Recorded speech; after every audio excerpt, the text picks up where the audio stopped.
What's going on, guys? Welcome back to another War Thunder video. Today we're talking about Navy. This past weekend, War Thunder rolled out the first pre-beta naval testing, and I have to admit I had a lot of fun. And so we're going to talk a little bit about this. Now, the test this weekend was to first of all to see how good the servers would hold up under load. I don't know how many people actually took part of the naval testing, but I know there were quite a few people that I recognize in there. And so, from what I saw, the servers held up relatively well. The only issue that I ran into was some dropped frames. The game itself is relatively beautiful. War Thunder has always been top notch when it comes to graphic quality, and the naval testing was no different. Everything looked about as good as you would imagine. It's terrific looking. Boat handling characteristics felt almost arcadey, dare I say. They were a little bit more maneuverable than I expected for this. And the reason I bring that up is the only mode available in the testing was realistic battles, and in my opinion, it had kind of a realistic feel, but some arcade qualities to it. Some arcade qualities such as the name markers above the ships. In RB Air, you obviously have names above the ships, but in RB Tanks, you don't. I think that when Naval goes live for everyone, the name markers will be gone in RB, and that's because I don't think the map size is big enough to require name markers and proximity marking on the mini map. To me, the way that the tanks work, I think it would work just fine here as well. The map scale is not so big that it would be unreasonable to remove the name markers. The map size actually felt a little bit small in my opinion. The only time where I felt like I was having any sort of trouble dealing with the map size was my last game of the day. I took out the British fleet, and it's a very low tier, so there weren't very many people using it. Everybody wants to use the big guns, you know. Well, there were only, I believe it was an 8 versus 8 match, and look out for the torpedoes, oh god. And four people on each team were AI. So it was only 4 real players versus 4 real players, and that time the map size felt really big. Where it's almost no one, where there's no one on the map. Basically, you have to drive around for 5 minutes just to find somebody to shoot at.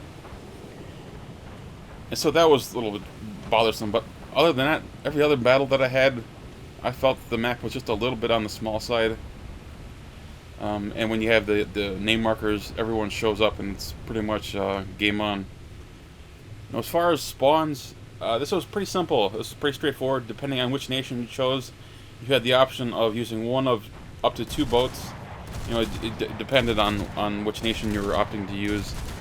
In this example, I'm using the Americans, and I have only access to this one PT boat, and I have 3 spawns in it.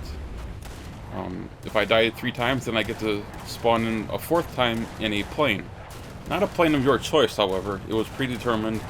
If I remember correctly, it was the Dauntless for the American tree, and I believe the Su-2 for the Russians.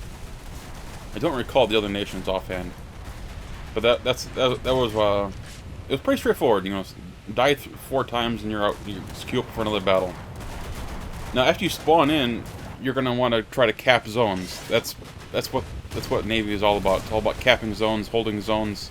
It's not unlike like ground forces combat. Actually, it's remarkably like ground forces combat, and that's one of my biggest concerns going into this, was that it was going to be like whirlwinds versus whirlwinds. People with 20 mil cannons just opening fire on another, and I wish I could say that the testing process disproved that, but it didn't. It actually confirmed what I was fearing, which was the combat is incredibly simple, and I'm not entirely sure that naval combat is going to be my cup of tea in the long run.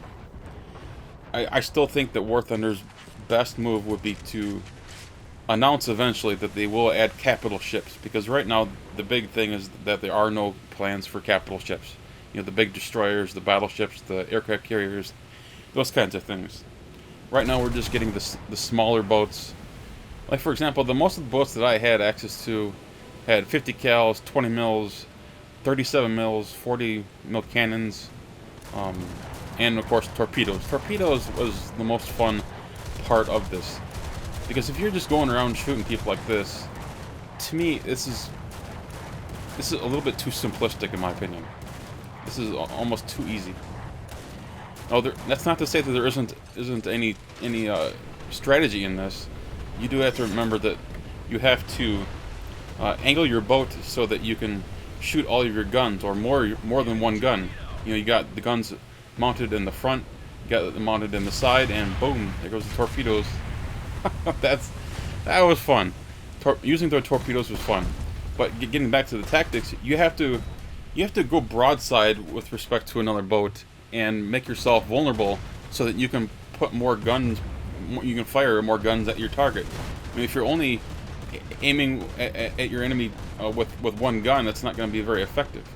So you want to go broadside a little bit and making yourself vulnerable, admittedly, so that you can put a lot of lead downrange. So there's actually strategy here. There are some tactics, but it's a little simplistic. And I don't think that there's really any way you can get around that. That's just going to be naval combat. It's going to be very much, at least at this tier, like whirlwinds versus whirlwinds. It's not going to be for everyone, and that's important to address. This is not going to be for everyone. This is not going to be as challenging as, say, learning how to dogfight in air combat. This is a little bit more simplistic, but it's fun. I have to admit, in the 2 hours that I was playing naval combat, I did have fun. And that, in the end, is the whole point. You know, we're all here to have fun. Now, as far as the early mechanics go, this is pretty clear that this is early stages. The repair times were pretty ridiculous. It was not uncommon for me to have over 100 seconds repair time. There were even some battles where I had over 1,000 seconds in repair time.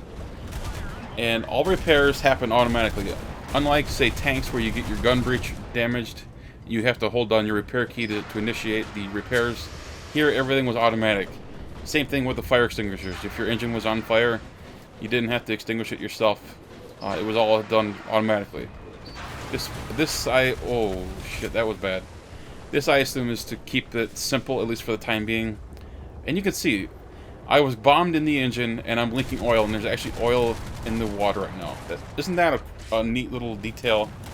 Not many game publishers are going to go to that level of detail and include that stuff. That's pretty awesome. Now, as far as the game mechanics, one of the things that would frustrate me, or is frustrating me, is the fact that you don't get an option for repairing a particular component. Just like with tanks, you know, you can't. You know, let's say you get your tracks blown out, your gun breech damaged, your engine damaged. You don't have the option for choosing which component you repair.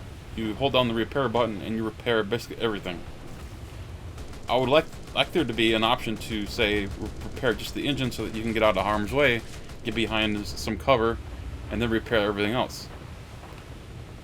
It makes sense to me, but maybe sometime in the future we'll get that added into not only naval combat, but perhaps tanks as well.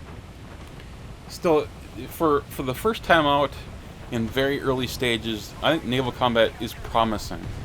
It's clearly not going to be for everyone. It's not going to be everyone's cup of tea, and some of that's going to be because of the way the naval combat is. Some of it's because they want the big capital ships, and just some people just aren't interested in it at all, and that's fine. I think the big capital ships will be added eventually. I think it's just a matter of time before Gaijin is willing to undergo that much of a workload. Because you have to remember, they have a lot of stuff on their plate right now with not only air combat, tank combat. They're introducing new nations of tanks. You got Japanese tanks coming in. We've got possible new tech trees for the Italians and for aircraft.